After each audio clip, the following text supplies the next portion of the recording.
कहानी की शुरुआत में हम केट नाम की एक टीचर को क्लास में पढ़ाता हुआ देखते हैं। तब अचानक केट क्लासरूम में एक स्टूडेंट को कॉमिक बुक पढ़ता देखती है। केट उस स्टूडेंट को कॉमिक बुक सबके सामने पढ़ने के लिए बोलती है। जब वो बच्चा कॉमिक बुक पढ़ना शुरू करता है तो क्लासरूम में मौजूद सब उस कॉमिक में बहुत ही दिलचस्पी दिखाते हैं। प्रिंसिपल वहाँ आ जाते हैं और वो ये सब देख लेते हैं। इसके बाद वो केट को ऑफिस में आने के लिए बोलते हैं। केट प्रिंसिपल के ऑफिस में जाती है तो प्रिंसिपल उसे इनडायरेक्टली जॉब छोड़ने के लिए बोलते हैं। वहीं दूसरी तरफ हम मेगन नाम की एक लड़की को देखते हैं जो कि एक कंपनी कॉस्मेटिक प्रोडक्ट बेचने के लिए आई थी, लेकिन उस कंपनी को उसके कॉस्मेटिक प्रोडक्ट पसंद नहीं आते, जिस कारण मेगन उन प्रोडक्ट्स को बेच नहीं पाती। निराश होकर वो गुस्से से कंपनी के दरवाजे तक पहुंचती है और देखती है कि एक पुलिस वाला उसकी कार को वहां से पुलिस स्टेशन ले जा रहा होता है, क्योंकि मेगन ने अपनी कार नो पार्किंग एरिया में पार्क की थी। केट घर आती है तो हमें पता चलता है कि केट और मेगन दोनों बेस्ट फ्रेंड्स हैं जो कि एक साथ ही रहती हैं और दोनों थोड़ा रिलैक्स करने के लिए डांस करने लगती हैं। तभी मेगन केट को बताती है कि उसका आज का सारा दिन वेस्ट चला गया, क्योंकि वो एक भी प्रोडक्ट सेल नहीं कर पाई और उसकी कार को भी नो पार्किंग एरिया में खड़ा करने की वजह से पुलिस ने उठा लिया।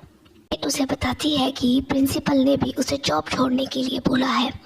नेक्स्ट डे मेगन केट को सुबह 4 बजे उठा देती है और उसे कहीं जाने के लिए बोलती है। वहीं केट उसे कहती है कि वो इस बारे में सुबह बात करेंगे। मेगन उसे कहती है कि उनकी फ़्लाइट को 3 घंटे रह गए हैं। यहाँ मेगन केट को जगाना तो नहीं चाहती थी, लेकिन उसने पहले से ही फ़्लाइट की टिकट्स बुक कर रखी थी। तो वहीं केट को भी मेगन के साथ मजबूरी में ही जाना पड़ता है। एयरपोर्ट पर पहुंचने के बाद मेगन वहां लंबी लाइन देखकर समझ जाती है कि अगर वो इस लाइन में लगे रहे तो उनकी फ़्लाइट मिस हो जाएगी। इसलिए मेगन एयरपोर्ट पर खड़े एक लड़के के पास जाती है और उससे फ्लर्ट करना स्टार्ट कर देती है, जिससे वो लड़का उनको बिना लाइन में वेट करने के लिए भेज देता है। इस सब के बाद केट और मेगन फ्लैट में सवार हो जाते हैं। केट को ऊंचाई से बहुत ही डर लगता है, इसलिए वो एंग्जाइटी पिल्स खा लेती है। उसके बाद थोड़ी देर में ही वहाँ एक रेयान नाम का लड़का आकर उन दोनों के बीच वाली सीट में बैठ जाता है। रेयान एक फायर फाइटर था, जिस कारण उन दोनों को रेयान बहुत ही पसंद आता है और वो दोनों रेयान से इम्प्रेस हो जाती हैं। ज़्यादा पिल्स लेने की वजह से केट को नींद आ जाती है। तभी प्लेन का पायलट एक अनाउंसमेंट करता है कि फ्लोरिडा में भारी तूफान की वजह से प्लेन को सेंट लुई में ही लैंड करा रहे हैं। अब यहाँ पर नेक्स्ट फ्लाइट के स्केड्यूल तक केट और मेगन एक होटल में रुक जाते हैं, लेकिन रिसेप्शन पर पहुंचते ही मेगन को पता चलता है कि उनका बैग एयरपोर्ट पर ही कहीं खो गया है। इस बात पर वो थोड़ी सी अपसेट हो जाती है और फिर दोनों अपने रूम में जाने के लिए लिफ्ट के अंदर चली जाती हैं और वहाँ लिफ्ट में उन्हें रेयान मिलता है। रेयान के पूछने पर मेगन उसे बताती है कि यहाँ पर अपनी फ्रेंड की शादी अटेंड करने के लिए आई हैं। साथ ही वो रेयान से भी पूछती हैं कि तुम यहाँ क्यों आए हो, जिस पर रेयान उन्हें बताता है कि वो शादी बाकी होने की वजह से यहाँ पर रुका हुआ है।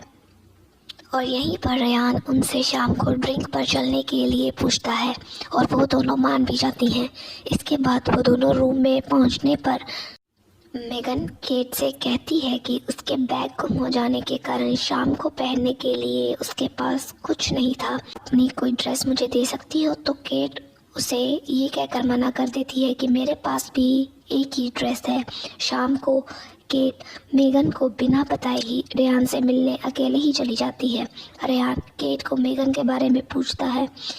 केट उसे कहती है कि उसे नहीं पता कि मेगन क्यों नहीं आई। बातें ही कर रहे होते हैं कि वहीं मेगन को आता हुआ देखते हैं। मेगन एक ट्रेडिशनल ड्रेस पहनकर आ रही थी। रेयान मेगन के इंडियन ड्रेस को देखकर बहुत ही सरप्राइज हो जाता है, क्योंकि वो इस ड्रेस में बहुत ही खूबसूरत लग रही थी। तभी वो न्यूज़ में देखते हैं कि फ्लोरिडा में तूफ़ान और भी ज़्यादा भयानक हो गया है, जिससे उनकी फ़्लाइट और भी ज़्यादा लेट कर दी गई है। इस न्यूज़ को सुनकर रेयान बहुत ही परेशान हो जाता है। अब रेयान को थोड़ा रिलैक्स और लाइट फील कराने के लिए केट और मेगन उसके सामने डांस करती हैं। डांस करते हुए मेगन बहुत ही एक्साइटेड हो जाती है और इसी बीच उसकी ड्रेस नीचे गिर जाती है। इसके बाद वो तीनों होटल वापस आ जाते हैं। अपने रूम में जाकर मेगन केट से लड़ने लग जाती है कि तुम रेयान से मिलने अकेले क्यों चली गई। मेगन केट से कहती है कि हम तीनों को हॉट एयर बलून की राइड लेनी चाहिए। अब क्योंकि केट को ऊंचाई से डर लगता था तो वो उसके साथ जाने से मना कर देती है। इसी बात का फ़ायदा उठाकर मेगन रेयान से कहती है कि फिर हम दोनों को ही हॉट एयर बैलून की राइड के लिए जाना चाहिए।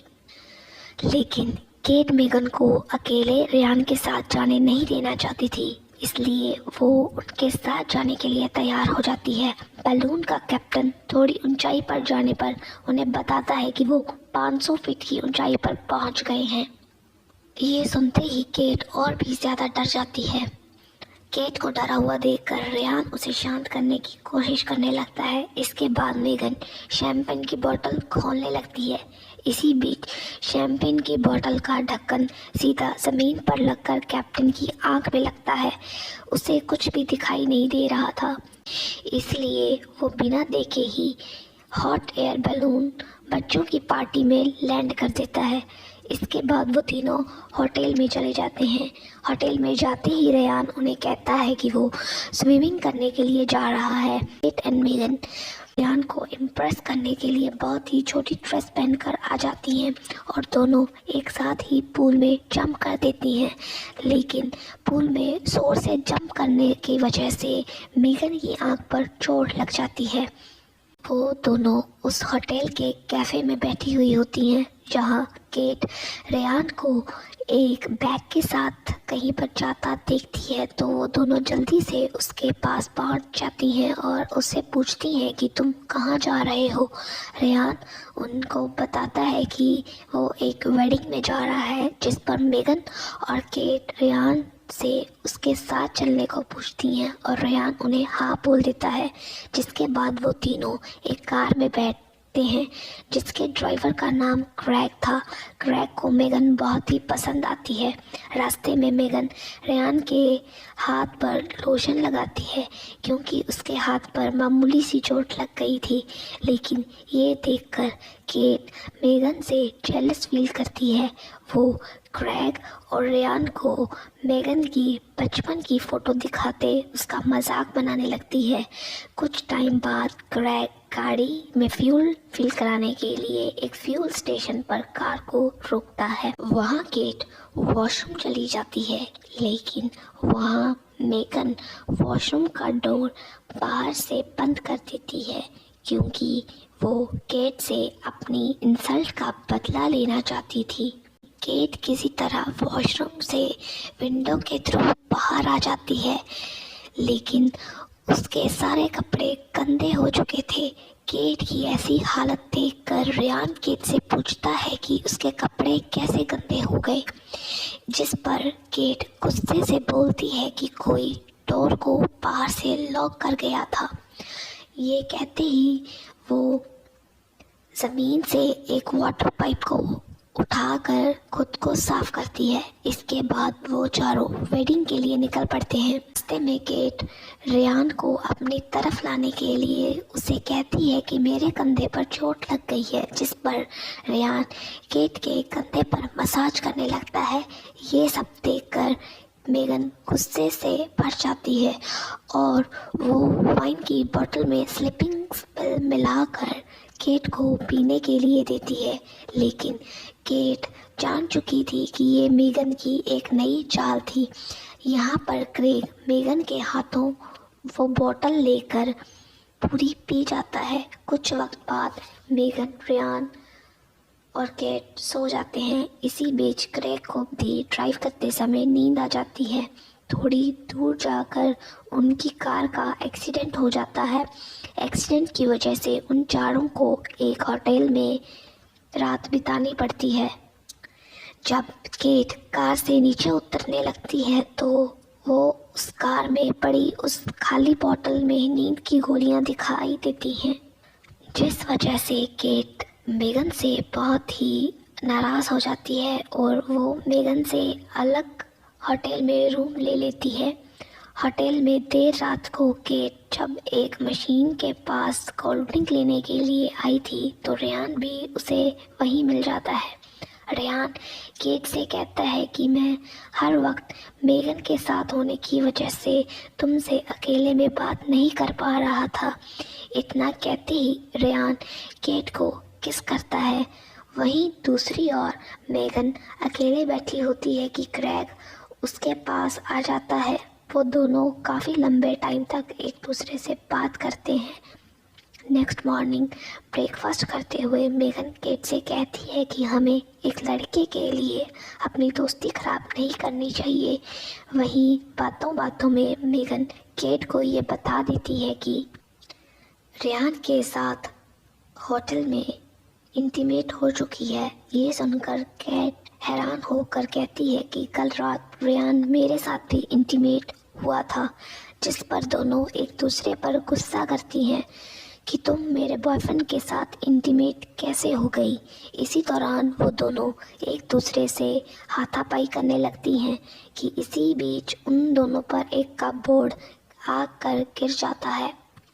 रहा क्रैग उन दोनों के ऊपर से कपबोर्ड उठाता है। उन दोनों ने होटल का काफ़ी नुकसान कर दिया था, जिस वजह से होटल का ओनर वहाँ पर पुलिस बुला लेता है। वहाँ क्रैग पुलिस को बताता है कि रेयान नाम का लड़का वेडिंग में टाइम पर पहुँचने के लिए उसकी कार ले गया है। साथ ही में जब क्रैग रेयान का गूगल में प्रोफाइल चेक करता है तो उससे पता चलता है कि जिस शादी में वो जा रहा है वो किसी और की नहीं, रेयान की ही शादी थी। अब ये बात सुनकर केट और मेगन का गुस्सा और भी बढ़ जाता है कि रेयान ने उन दोनों का ही फ़ायदा उठाया है और वो दोनों पुलिस से भी उन्हें छोड़ने की रिक्वेस्ट करती हैं। पुलिस उनको नुकसान की भरपाई करवाने के बाद जाने देती है। केट और मेगन टैक्सी लेकर जल्दी ही उस होटल पहुंच जाती हैं, लेकिन पहुंचने पर उन्हें पता चलता है कि वो आने में बहुत ही लेट हो गई, क्योंकि रेयान की शादी पहले ही हो चुकी थी। तभी उनको वहाँ रेयान दिखाई देता है। इसके बाद वो दोनों रेयान से पूछती हैं कि उसने उन दोनों का गलत फ़ायदा क्यों उठाया, जिस बात पर रेयान उन्हें कहता है कि इसमें उसकी कोई गलती नहीं है। वो दोनों ही रेयान से फ्लर्ट कर रही थी। रेयान उनसे रिक्वेस्ट करता है कि मेरी मैरिड लाइफ ख़राब मत करो। तभी वहाँ रेयान की वाइफ आ जाती हैं। केट और मेगन देखती हैं कि रेयान की वाइफ बहुत ही ज़्यादा स्ट्रिक्ट है। रेयान उसके सामने भीगी बिल्ली की तरह रहता है। रेयान की ऐसी हालत देखकर केट और मेगन बहुत ही खुश होती हैं, क्योंकि उसके लिए इससे अच्छी पनिशमेंट कोई हो ही नहीं सकती थी। इसके बाद केट और मेगन एयरपोर्ट पहुंचती हैं। केट और मेगन एयरपोर्ट पहुंचती हैं तो उन्हें पता चलता है कि उनकी फ़्लाइट 4 घंटे लेट है, जिसके बाद मेगन क्रैग से मिलने के लिए उसकी शॉप पर चली जाती है। वहाँ वो क्रैग से बातें करती है और जाने से पहले वो क्रैग को किस करती है। इसके बाद वो एयरपोर्ट पर वापस आ जाती है और वापस आकर मेगन केट से कहती है कि इसके बाद हमें इकट्ठे नहीं रहना चाहिए, और केट मेगन की इस बात से इत्तेफाक रखती है। जिसके बाद वापस आने पर केट प्रिंसिपल से कहती है कि वो जॉब नहीं छोड़ेगी। ये बात सुनकर प्रिंसिपल उसी बहुत ही खुशी में कहता है कि तुम वॉलीबॉल की कोच बहुत ही अच्छी बन सकती हो, जिस बात पर केट भी खुशी खुशी उसे हाँ कर देती है।